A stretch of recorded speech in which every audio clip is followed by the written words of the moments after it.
Assalamualaikum warahmatullahi wabarakatuh. Bertemu lagi dengan saya Putri Francisca.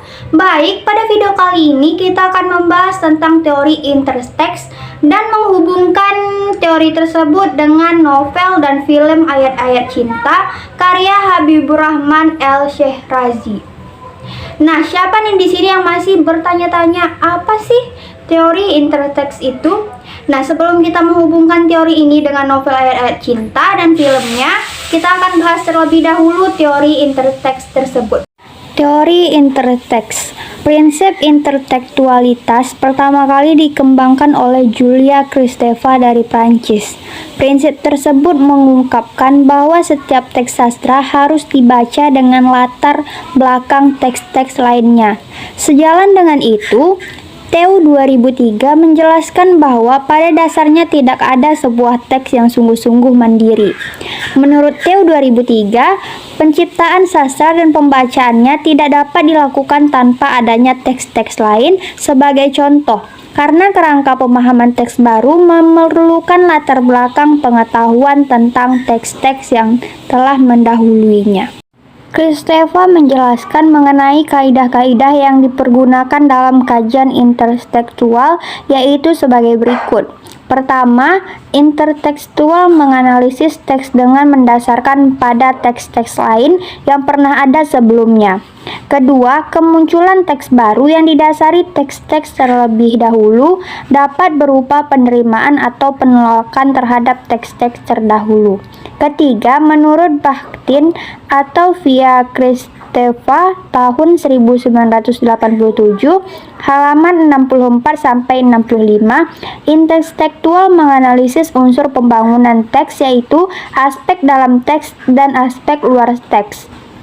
Keempat, intertekstual juga menganalisis fungsi timbal balik antara aspek dalam dan aspek luar teks sebagai dialog antara keduanya.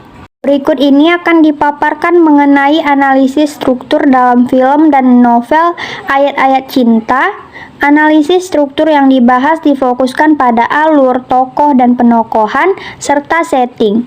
Pemfokusan pembahasan struktur pada ketiga hal tersebut didasarkan pada aspek keurgenan dalam menentukan struktur fungsi novel, film, ACC. Alur novel dan film Ayat-Ayat Cinta. Alur dalam film dan novel keduanya menunjukkan hal yang tidak berlawanan. Film yang diterbitkan belakangan setelah novel sepertinya mengikuti secara tekstual jalan cerita dan jalan peristiwa-peristiwa dalam novelnya. Hal ini yang menyebabkan tidak ada perbedaan yang signifikasi antara keduanya. Film dan ACC digarap dengan persetujuan dari penulis asli novelnya, yakni Habibur Rahman El-Shehrazi, sehingga konsep alur tidak meloncat jauh. Perbedaan novel dan film lebih terletak pemotongan beberapa peristiwa kecil atau dialog kecil dalam film. Dalam novel, penguraian kata-kata di beberapa peristiwa tidak bisa ditampilkan dalam novel, sehingga bisa dikatakan bahwa dalam film mengalami pengurangan beberapa peristiwa dan dialog tertentu, namun hal ini tidak mengubah secara keseluruhan alur film. Alur keduanya secara umum adalah sama. Hanya beberapa peristiwa yang terletak di tempat, di posisi, dan berlainan.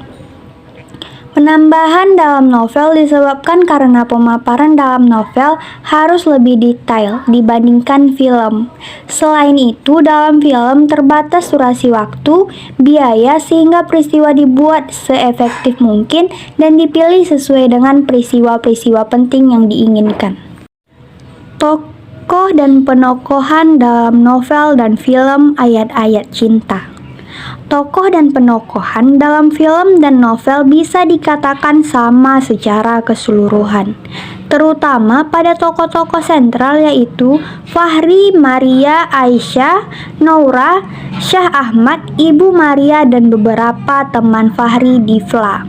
Sedangkan Syekh Ahmad, Iqbal yang merupakan paman Aisyah, pengacara Yusuf, Nurul, Ibu Fahri, Baharudin, Alicia, Asar, Ustadz Jalal, dan teman-teman Fahri kuliah merupakan tokoh bawaan yang juga turut mendukung cerita. Dalam film, penokohan tidak akan bisa langsung mengetahui sikap dan pribadi Fahri dengan jelas. Sedangkan dalam novel, pribadi dan sikap Fahri langsung bisa diketahui oleh pembacanya.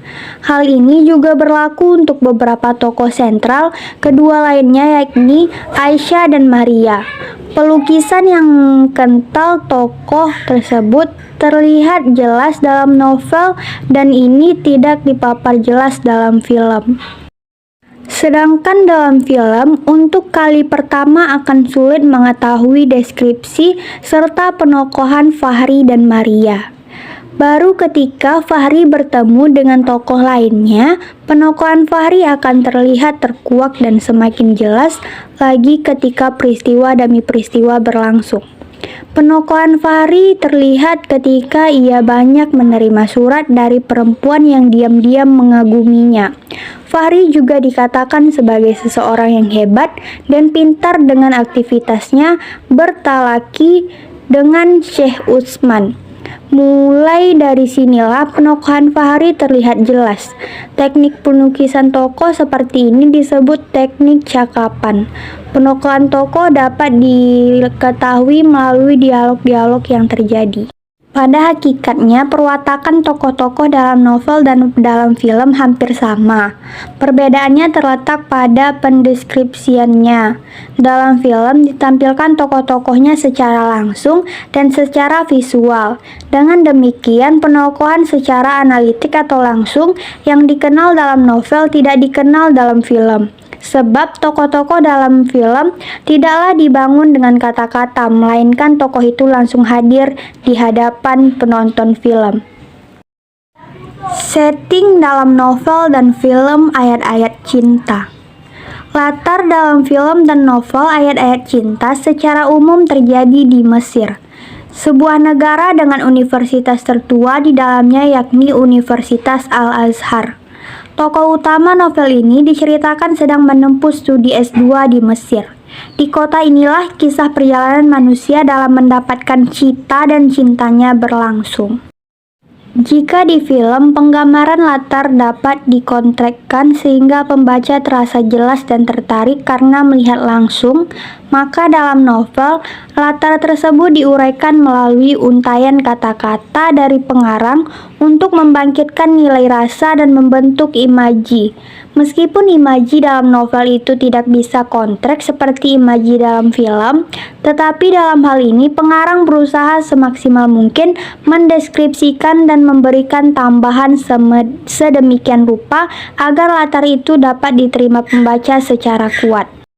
Berbeda dengan novel, latar dalam film ditampilkan secara visual melalui gambar-gambar yang bergerak, berkesinambungan sehingga apa yang terlihat di layar kaca seolah-olah sedang terjadi dalam kehidupan sesungguhnya. Analisis fungsi novel dan film ayat-ayat cinta. Hal yang perlu ditekankan dalam film ayat-ayat cinta adalah film tersebut diangkat dari novel yang sebelumnya memang sudah menempati ranting tertinggi. Dengan kata lain, novel ayat-ayat cinta sudah menjadi novel bestsellers.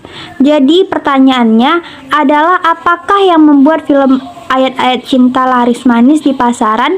Apa karena novel yang memang sudah bagus dan penggarapan filmnya yang maksimal? Alasan keduanya bisa dibenarkan. Namun yang perlu dicatat adalah film ayat-ayat cinta menjadi film yang dianggap tidak membosankan. Bahkan beberapa penonton rela mengulang untuk menontonnya kembali.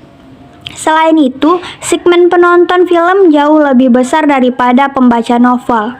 Hal ini terlihat dari jumlah tiket yang habis terjual, sehingga dapat dikatakan bahwa perbedaan struktur antara film dan novel ayat-ayat cinta salah satunya didasarkan atas fungsi pangsang, pasar, atau marketable. Baik, segitu dulu pembahasan yang bisa saya sampaikan tentang teori interteks. Semoga teman-teman semua bisa terbantu dengan pembahasan saya dan semoga teman-teman semua tidak bosan untuk menonton konten-konten saya yang berikutnya. Saya akhiri dengan wassalamualaikum warahmatullahi wabarakatuh. Jangan lupa like, comment, share, and subscribe supaya tidak ketinggalan konten-konten saya yang berikutnya. Dadah guys.